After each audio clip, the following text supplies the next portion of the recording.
This is a quick look at the Gerber Bear Grylls Grandfather knife. The Grandfather knife is based off a knife that was passed down from Bear's grandfather to his dad, then to Bear. The knife was designed to maintain that vintage appearance, but updated for today's modern use. The handle is an eclectic combination of brass end caps with a rubber overmold center. The rubber overmold gives the knife a comfortable feel and adds security to your grip. The brass gives the knife a more traditional look. I can indent the rubber on the handle with my fingernail.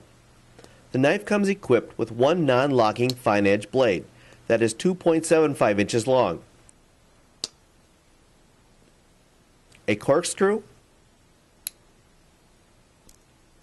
a combination Phillips driver and file,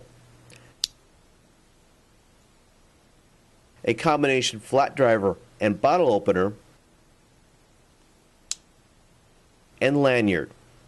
The knife is 3.75 inches closed and weighs 3.5 ounces. The blade steel is a 5CR15 MOV. The knife comes with a lifetime warranty, and of course, with every Bear Grylls survival knife or tool comes a handy-dandy Bear Grylls Priority of Survival pocket guide. Overall, the knife feels very solid and well engineered. The Grandfather knife would be a great gift-giving item. FYI, Gerber does offer the Grandfather knife with a gift tin option. You can also have the knife or gift tin engraved by us, adding that little extra touch. That's your quick look at the Gerber Bear Grylls Grandfather knife. For more information on this knife and many other tools and knives, check us out online at rockynational.com.